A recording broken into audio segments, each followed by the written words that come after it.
प्रिय विद्यार्थियों, स्वागत है आप सभी का 12th फिजिक्स क्लासेस में। 12th फिजिक्स क्लासेस में हमने 9वां क्वेश्चन पढ़ लिया है। अब हम शुरू करने वाले हैं 10वां क्वेश्चन, जो परीक्षा की दृष्टि से 2021 में जो एग्ज़ाम होना है उसके लिए बिल्कुल फिक्स है। और किसी भी बोर्ड के आप स्टूडेंट हों, बहुत महत्वपूर्ण प्रश्न है। और प्रश्न अपना है, विद्युत द्विध्रुव क्या है? किसी विद्युत द्विध्रुव के कारण निरक्षीय स्थिति में विद्युत क्षेत्र की तीव्रता का व्यंजक स्थापित कीजिए। अभी हमने पहले विद्युत क्षेत्र की अक्षीय स्थिति में विद्युत द्विध्रुव के कारण विद्युत क्षेत्र की तीव्रता का व्यंजक स्थापित किया था। आप लोगों ने पूरा वीडियो से भी देख लिया होगा। अब हम शुरू करते हैं निरक्षीय स्थिति में। अक्षीय स्थिति इस प्रकार से होती है और निरक्षीय ऊपर वाली होती है। तो निरक्षीय यानी अनुप्रस्थ दिशा में विद्युत क्षेत्र की तीव्रता का व्यंजक। तो पहली स्टेप हम आपको एक एक करके बताने वाले हैं। पूरा आप वीडियो देखना अगर आपको 100% प्रश्न समझना है तो।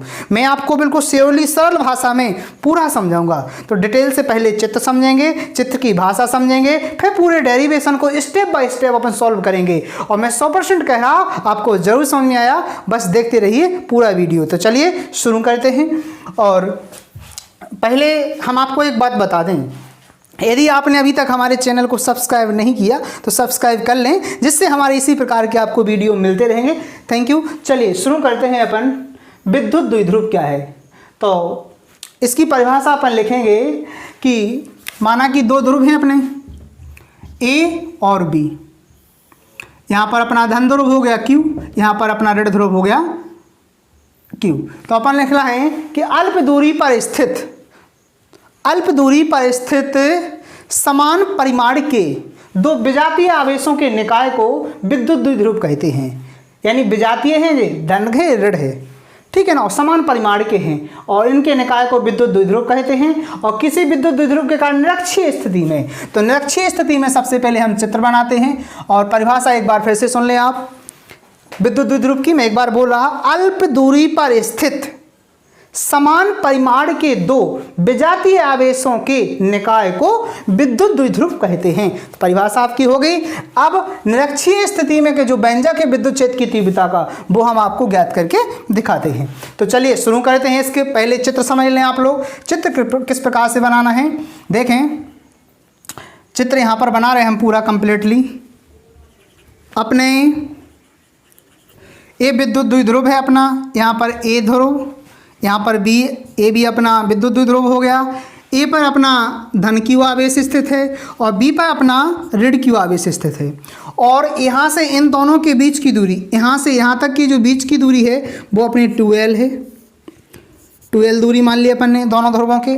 अब यहाँ पर अक्षीय नहीं है, नहीं तो अपन आगे बढ़ जाते, निरक्षीय है, इसलिए इसके ऊपर जाना है अपन को। और इनका मध्य बिंदु, दोनों ए बी का मध्य बिंदु अपना यहाँ पर अपन ने O मान लिया। अब बताओ आप लोग, O होगा, पूरी दूरी 2L है तो यहाँ पर L होगी और यहाँ पर L होगी दूरी, ठीक है ना। O से A तक की दूरी L और O से B तक की दूरी L होगी।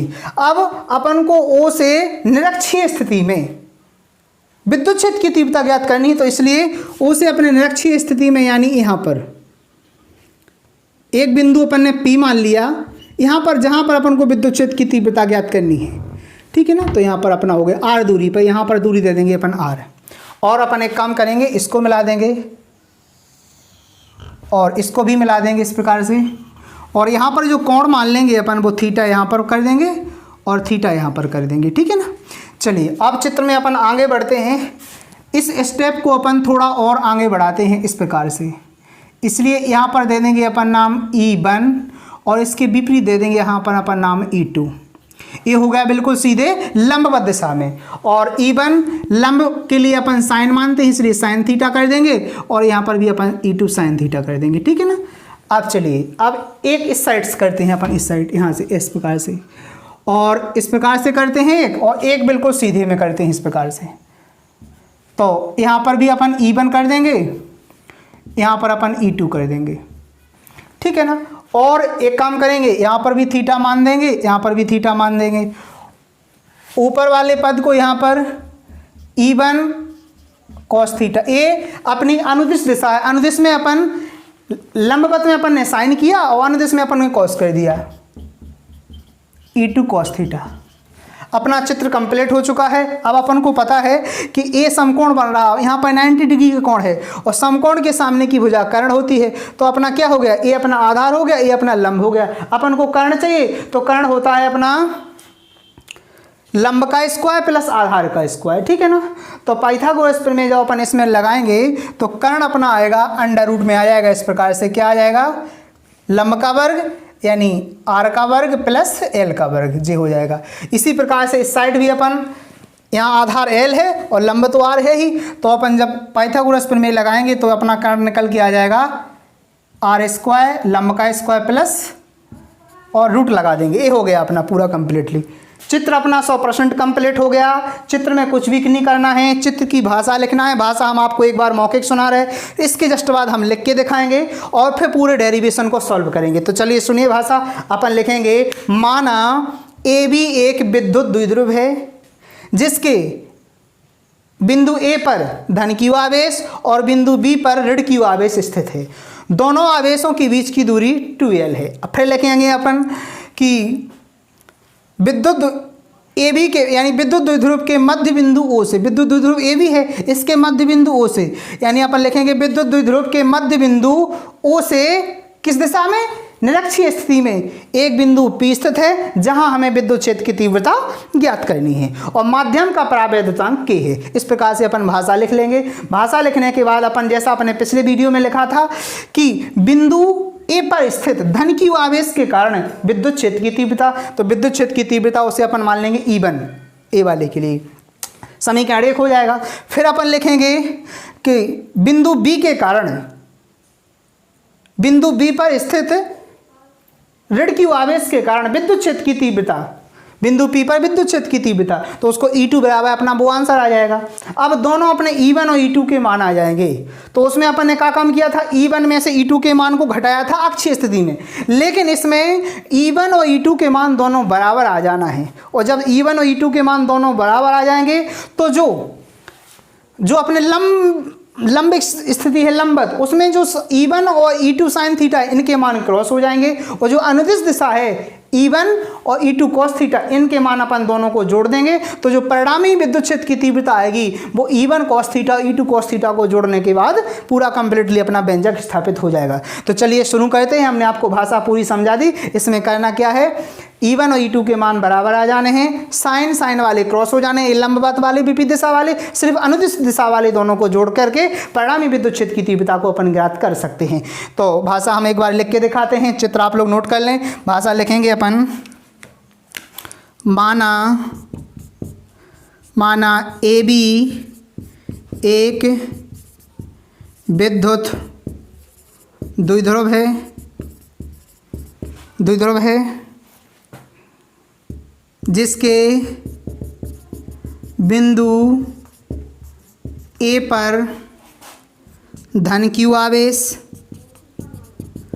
तथा बिंदु बी पर ऋण q आवेश स्थित है। फिर लिखेंगे दोनों आवेशों के बीच की दूरी, दोनों आवेशों के बीच की दूरी 2l है। इस प्रकार से अपन भाषा जैसे चाहे लिख देंगे।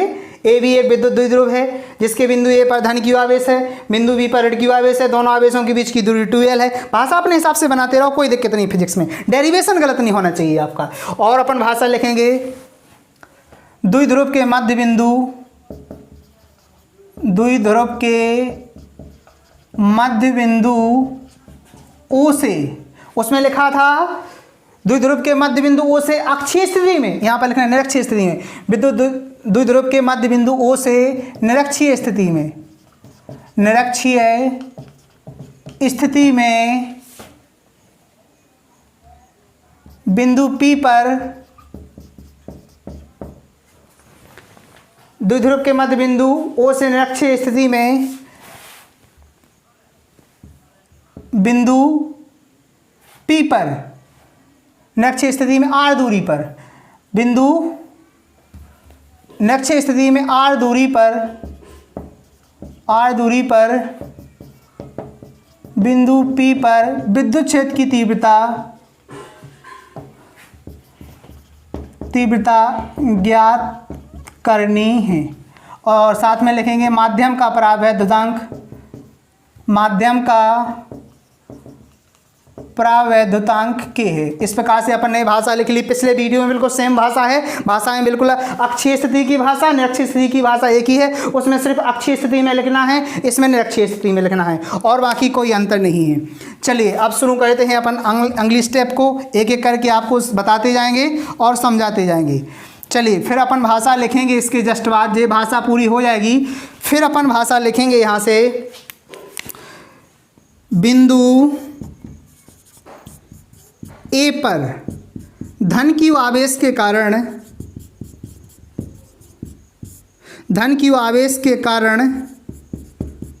बिंदु P पर विद्युत क्षेत्र की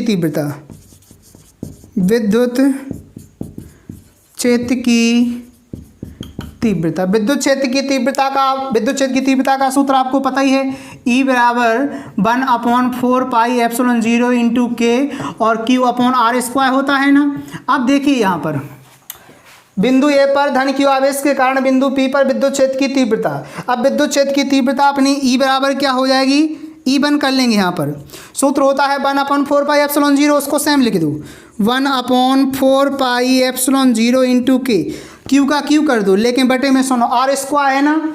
अब बिंदु ए इस साइड आ गए, अपन इस साइड अपन आ गए तो उसमें अपन को r² चाहिए, r² यानी कर्ण का स्क्वायर, r² चाहिए ना। तो अपन क्या काम करेंगे कि उसमें इस स्टेप को लिखना है अपन को, नीचे वाली को। तो अपनी हो जाएगा r का मान हो जाएगा अपना r² प्लस l² पूरे का होल स्क्वायर, क्योंकि r का स्क्वायर है ना सूत्र में, ये आपको आना चाहिए वो सूत्र। और वर्ग से वर्गमूल कट जाएगा, वर्ग से वर्गमूल कट जाएगा तो क्या आ जाएगा, E1 का मान अपना, E1 का मान हो गया अपन 1/4πε0 इंटू के Q/r² प्लस l²। समीकरण नंबर 1 यहाँ पर दे देंगे अपन। तो ये हो गया अपना बिंदु ए पर धन q आवेश के कारण बिंदु P पर विद्युत क्षेत्र की तीव्रता। ऐसी भाषा लिखेंगे। फिर दूसरी स्टेप लिखो, इसी प्रकार बिंदु B पर ऋण q आवेश के कारण बिंदु P पर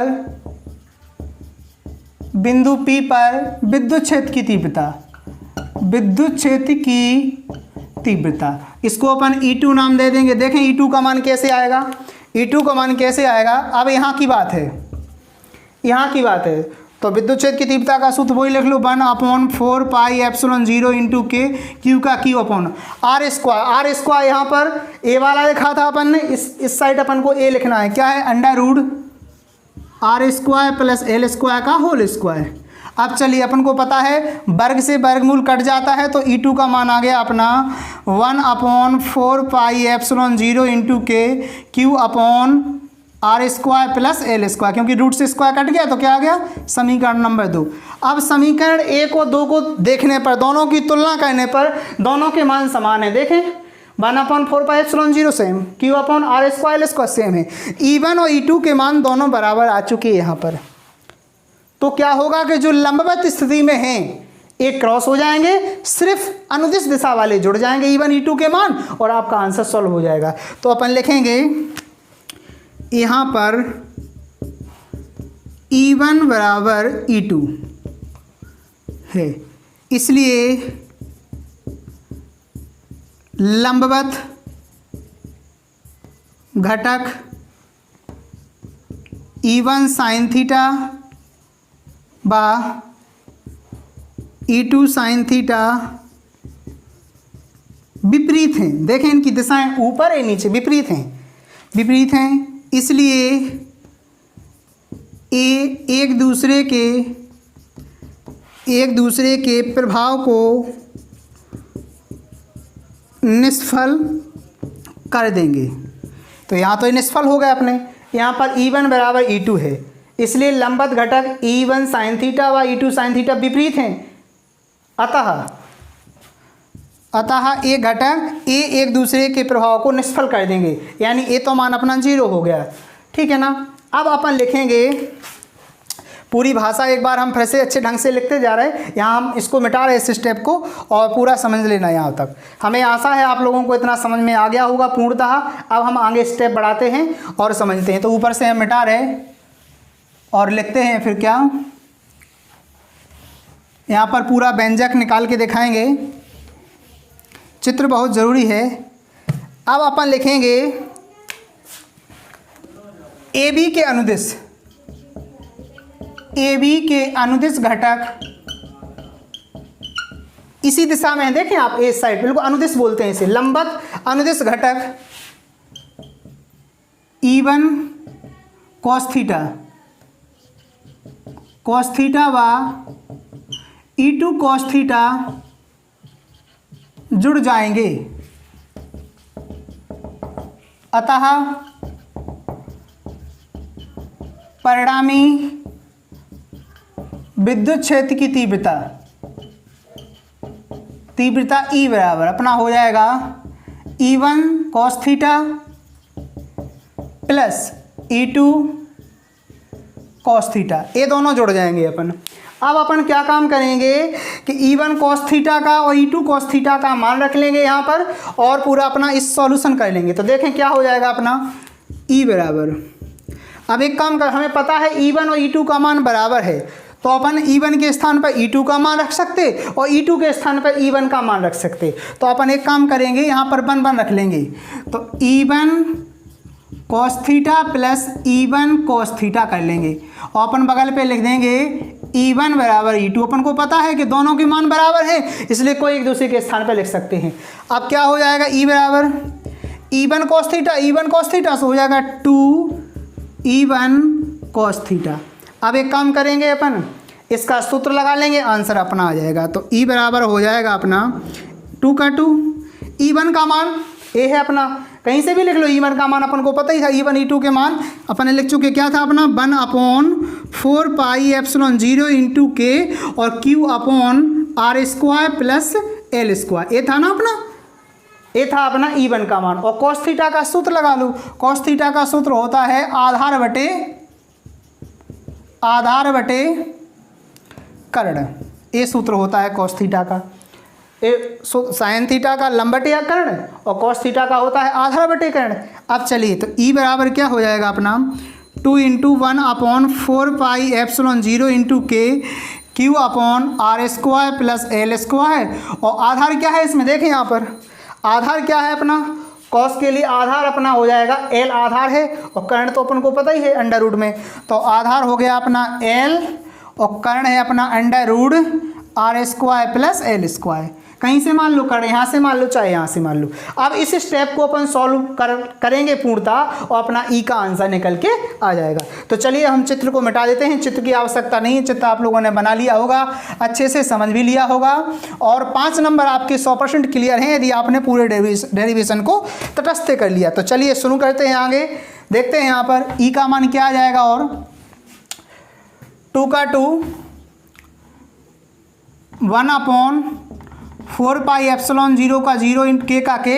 अब देखिए यहाँ पर Q का L का हुआ गुणा, सो अपन एक काम कर लेंगे, ऊपर अपना 2 है, Q है, L है, सो अपना ऊपर लिख देंगे 1/4 पाई एप्सिलॉन 0 के, जैसे हम अलग लिख दिया अपन ने, और ऊपर अपना देखें 2QL अलग कर देंगे, सो अपना 2QL अलग हो गया, और नीचे वाले स्टेप को हल कर देंगे। अब देखिए यहाँ पर हल करने की आवश्यकता है बहुत ज़रूरी, जैसे R स्क्वायर L स्क्वायर है, ये पूरा एक स्टेप हो गया अपना।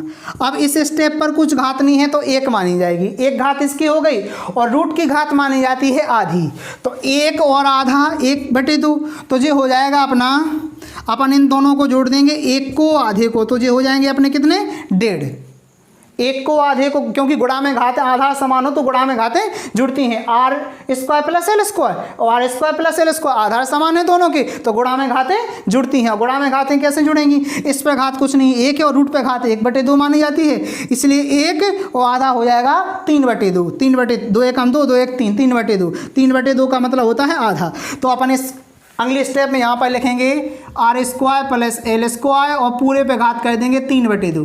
3/2 को अपन ने क्यों कर ली, एक घात इसकी और आधी घात इसकी, तो 3/2 हो गई। अब अगले स्टेप में क्या काम करेंगे कि पिछले सवाल में ही अपन ने एल स्क्वायर बहुत छोटा था, एल इसकी उपेक्षा की थी आर से, इसी प्रकार से इसमें अपन करेंगे कि एल छोटा है आर से, इसलिए एल स्क्वायर की उपेक्षा करने पर तो अपना ई बराबर क्या हो जाएगा 1/4 पाई एप्सिलॉन 0 इंटू के। अपन को पता है 2QL काय का सूत्र होता है, विद्युत द्विध्रुव का, पिछले वीडियो में बताया था, आपको आना चाहिए ध्यान से। तो इसके स्थान पे अपन P लिख लेंगे, बट बगल पे लिख देंगे P बराबर 2QL और बटे में अपना आ जाएगा एल स्क्वायर भाग गया। अब क्या बचा अपना, यहाँ से अपना एल स्क्वायर भाग गया तो क्या बचा देखिए ध्यान से। हाँ चलिए प्यारे बच्चों, तो अपना क्या आ गया, P लिख दिया यहाँ पर, R square plus L square तो भाग गया, यहाँ बचा सिर्फ आर स्क्वायर। तो आर स्क्वायर पे पूरे पे घात है 3/2, तो 2 से 2 कट जाएगा, आर पे घात कितनी आ जाएगी अपनी 3, तो आर की यहाँ पर Q आ गई। अपन ने बताया था अपन लिखेंगे यदि माध्यम वायु या निर्वात हो, वायु या निर्वात हो, इसलिए निर्वात हो तो K बराबर 1 लिखेंगे तो क्या आ जाएगा अपना E बराबर 1/4 पाई एप्सिलॉन 0, के तो कमान 1 हो गया और P/R की Q। जे अपना आंसर आ गया निरक्षीय स्थिति में विद्युत क्षेत्र की तीव्रता का अभिष्ट व्यंजक। और यदि आप लोगों को पूरा प्रश्न समझना है तो एक बार और वीडियो को देखो, 2 बार देखो, 100% पेपर में फिक्स प्रश्न है। और यदि आप लोगों ने प्रश्न क्लियर कर लिए स्टेप टू स्टेप तो 100% आपके फिजिक्स में बहुत अच्छे नंबर आएंगे और आप लोग जरूर सफल होंगे। ध्यान रखना, यदि आपको पूरा वीडियो पसंद आया है तो इसे लाइक करो, शेयर करो, और यदि आप पहली बार हमसे जुड़े तो चैनल को जरूर सब्सक्राइब करो, जिससे हमारे आपको वीडियो प्रत्येक मिलते रहेंगे और इसी प्रकार से हम आपको ज्ञान देते रहेंगे, हमारा मनोबल बढ़ता रहेगा और हम आप सभी को पूरा फिजिक्स की स्टेप टू स्टेप इसी प्रकार से पढ़ाते रहेंगे। थैंक यू, धन्यवाद, मिलते हैं अगले वीडियो में।